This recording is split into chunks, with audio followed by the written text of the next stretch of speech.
باب التسمیت علی کل حال وعند الوقاع، ہر حال میں بسم اللہ الرحمن الرحیم کہنا، اللہ کا نام ذکر کرنا، اور زوجہ کے قریب جانے سے پہلے اللہ کا نام ذکر کرنا۔ اس میں حضرت ابن عباس رضی اللہ تعالی عنہ نے یہ حدیث بیان کی ہے۔ آپ فرماتے ہیں کہ نبی کریم صلی اللہ علیہ وسلم نے ارشاد فرمایا، اگر تم میں سے کوئی شخص اپنی زوجہ کے پاس جائے اور یہ الفاظ ادا کرے، یہ دعا کرے کہ بسم اللہ اللہم جنبنا الشیطان وجنب الشیطان ما رزقتنا، یعنی یہ اگر جملہ کہہ دے گا تو سرکار صلی اللہ علیہ وسلم فرماتے ہیں کہ پھر ان کے درمیان جو اولاد مقدر کی جائے گی، جو اللہ نے ان کے لیے اولاد لکھی ہے، اس کو شیطان ضرر نہیں پہنچا سکے گا۔ تو یہ دعا ایک دم تو یاد نہیں ہوگی آپ کو، بسم اللہ اللہم جنبنا الشیطان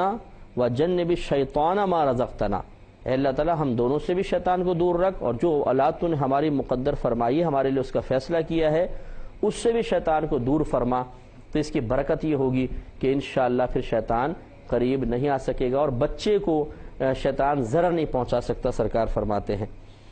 اب اس کو دیکھ لیجئے کہ ہماری شریعت ہمیں یہ سبق دیتی ہے کہ جب انسان اپنے بظاہر ایک نفسانی خواہش کی تکمیل بھی کر رہا ہو تو اللہ تبارک و تعالی کو ہرگز نہیں بھولنا چاہیے۔ ویسے تو یاد رکھیے کہ یہ عام لوگوں کا یہی ذہن ہوتا ہے، ورنہ خواص یہی مطلب معاملہ رکھتے ہیں، ان کی نیتیں ہمیشہ اللہ تبارک و تعالی کی رضا والی ہوتی ہیں۔ کہ انسان جب بھی کوئی اس قسم کا معاملہ بھی کرے تو اس میں نیت یہ کرے کہ میں سنت کی ادائیگی کر رہا ہوں، اپنے آپ کو گناہوں سے بچانا مقصود ہو، نیک اولاد کا حصول مقصود ہو، تو انشاءاللہ اسے اس عمل پر بھی ثواب حاصل ہوگا، اور یہ عمل بھی اس کے لیے نیکی لکھی جائے گی۔ تو اور خود بخود نفسانی تو ایک جو لذت ہے، مزہ ہے، وہ تو ویسی حاصل ہو سکتا ہے، لیکن صرف آدمی ہر چیز کو فراموش کر کے صرف حفظ نفس کے لیے، نفس کو خوش کرنے کے لیے، نفس کے مزے کے لیے اگر ایک کام کرے گا تو یہ کوئی ناجائز تو یہ بھی نہیں ہوگا، لیکن جو ثواب اس کو حاصل ہونا ہے وہ حاصل نہیں ہو سکے گا۔ اس لیے کوشش کرنی چاہیے کہ ہر وقت اپنے اللہ تبارک و تعالیٰ کو یاد رکھے، انسان یاد رکھے، اور ہر موقع پر جو دعائیں منقول ہیں ان کا سہارا لیتا رہے، تاکہ اسی طرح شیطان اور نفس کے شر سے محفوظ رہ سکے۔ دوسری بات یہ ہے کہ اس حدیث کا مطلب ہرگز نہیں ہے کہ اگر ہم نے یہ دعا پڑھ لی اور پھر بچہ پیدا ہوگا تو ساری زندگی شیطان اس کو بہکا نہیں سکے گا۔ اگر ایسی صورتحال بن جاتی تو پھر تو وہ بچہ معصوم بن جاتا، کیونکہ معصوم ہی وہ مخلوق ہوتی ہے کہ جس کو باوجود کوشش کے شیطان کوئی وسوسہ، کوئی ضرر نہیں پہنچا سکتا، جیسے کہ فرشتے اور انبیاء علیہم السلام ہیں۔ اور یقینی سی بات ہے کہ غیر نبی کوئی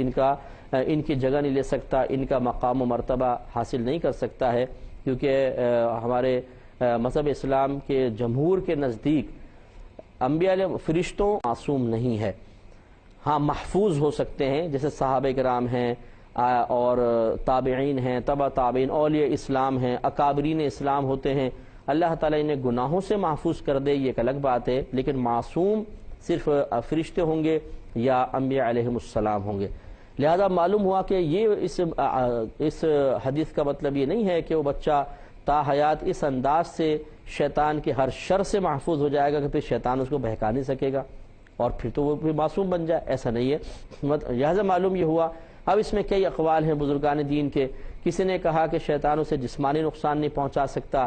کسی نے کہا کہ کم از کم اتنا ہوگا کہ شیطان اس کے ایمان کو ضائع نہیں کر سکے گا، کسی نے کہا کہ اس سے شیطان گناہ کبیرہ نہیں کروا سکتا، اور کسی نے اس قول کی یہ تشریح بیان کی اس حدیث کی کہ اس کا مطلب یہ ہے کہ اگر شیطان اسے کسی گناہ میں مبتلا کر بھی دے گا تو اللہ تعالیٰ اس کو توبہ کی توفیق عطا فرما دے گا، تو گویا کہ وہ آخرت میں بچہ ضرور نجات پا جائے گا، کسی بھی طریقے سے ایمان بھی بچا کے لے جائے گا اور توبہ کی توفیق بھی اس کو حاصل ہو جائے گی۔ اور یہ بہترین شرح ہیں جس کو اختیار کیا جائے تو حدیث کا صحیح مفہوم اور مقصد بھی حاصل ہو سکتا ہے، اور یہ حدیث ہر قسم کے اعتراض سے محفوظ ہو جائے گی۔